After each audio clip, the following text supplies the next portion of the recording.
বাংলাদেশ একটা বিষয়ে পৃথিবীর চ্যাম্পিয়ন এখন। আপনাদের সবার জানা আছে হয়তো, তবু আমি আবার বলবো, পৃথিবীর চ্যাম্পিয়ন কিসে? জালিয়াতি। সব জিনিস জাল।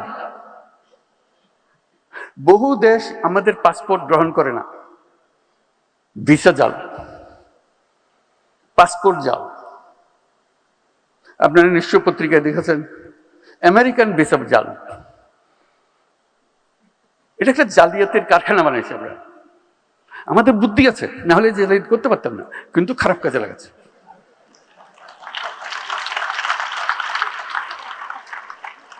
যে জালিয়াতি করতে জানে তার কাছে অনেক ক্রিয়েটিভিটি। আমি মধ্যপ্রাচ্যের একটা রাষ্ট্রের মন্ত্রীর সঙ্গে আলাপ করছিলাম। তারা বহুদিন ধরে আমাদেরকে প্রবেশাধিকার দিচ্ছেন। বাংলাদেশি কোনো মানুষ, শ্রমিক বলে কথা না, কোনো মানুষকে প্রবেশাধিকার দেবে না।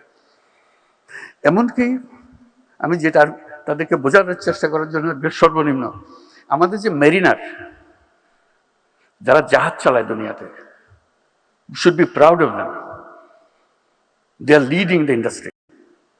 যে তারা জাহাজ চালায় দুনিয়ার, তারা এক বন্দর থেকে আরেক বন্দর, সেই উপলক্ষে তাদেরকে ওই দেশের বন্দরে যখন জাহাজ আছে তখন কয়েকদিনের জন্য তারা ছুটি পায়, শহরে গিয়ে একটা ঘোরাফেরা করে আসা যাওয়া করতে পারে, জাহাজ ছেড়ে স্থলে আসতে পারে। ওই দেশে তারা আমাদের বাংলাদেশি নাগরিক হলে তাকে নামতে দেওয়া হয় না। সিলভার টিপ কন্ট্যাক্টে তৈরি নিরাপদ ও নান্দনিক ক্লিক সুইচ। ক্লিক সুইচ, নির্ভরতা জীবন জুড়ে। আমি শুধু মিনতি জানালাম যে বেচারা জাহাজে জাহাজে ঘুরে, অন্তত তাদের জন্য একটা পারমিশন দাও। বলতে আমাদের নিয়ম তো সবার জন্য প্রযোজ্য, আমরা কি করি?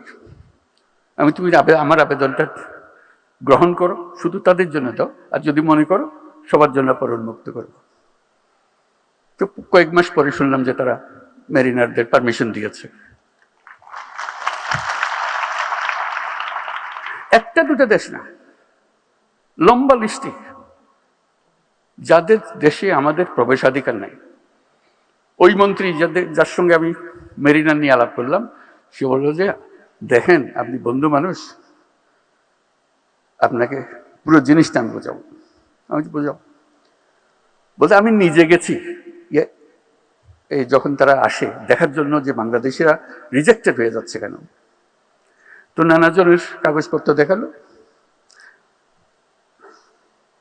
শিক্ষার সার্টিফিকেট ভুল, জালিয়াত। বলতে একজন মহিলা, সে আসছে এখানে ডাক্তার হয়ে, তার ভিসা হলো ডাক্তারের ভিসা। আমি দেখে বুঝলাম ডাক্তার হবার তার কোনো ক্ষমতা নাই, তার চেহারায় বলে না ডাক্তারের কিছু আছে। তা আমি জিজ্ঞেস করলাম আপনি কোন মেডিকেল থেকে পাশ করেছেন? তখন কাগজপত্র গাইতে আর জন্য বের করে দিল মেডিকেল সার্টিফিকেট। তো স্টাফরা বলে স্যার এটা জাল, এটা ভুয়া। বাকি সমস্ত সার্টিফিকেট তার জাল। সে বললো যে আমার অ্যাসেসমেন্টে সবোধ কাজ যেটা শেষ পর্যন্ত করবে, আমি ঢুকতে পারমিশন দিলে সে গৃহকর্মী হবে, কিন্তু নিয়ে এসছে ডাক্তারের সার্টিফিকেট। কি হবে আমাদের? এই প্রযুক্তির কথা বলছি যে এই প্রযুক্তি সে জালিয়াতির কাজে লাগাবে। যদি না আমরা আগের থেকে আমাদের নিজেদের সংশোধন করি, এই গোড়াগুলো কেটে দিই। হাজারে হাজারে মানুষ, নানা ভুয়া, সবকিছু ভুয়া, পারমিশন ভুয়া, ব্যাংক সার্টিফিকেট ভুয়া, এবং আমরা ইস্যু করছি সেগুলো, এবং জেনুইনলি ইস্যু করছি। যেখান থেকে যাবার কথা সেখান থেকে ইস্যু করছি পয়সা।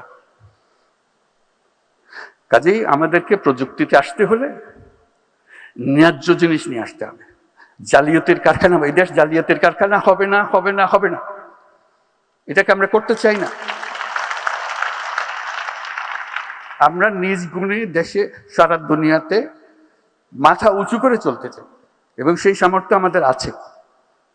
আজকে এই প্রযুক্তির বৈঠকে আমরা সেইভাবে মন ঠিক করি যে আমরা জালিয়াতি থেকে বের হয়ে আসবো, আমরা তরুণদেরকে উদ্যোক্তা হবার সুযোগ করে দেব, এবং আমাদের নীতি বাস্তব এবং বর্তমানকে প্রতিফলিত করুক সে ব্যবস্থা করব, মানুষের সহায়ক সরকার করব, ওইভাবে আমাদেরকে চলতে হবে।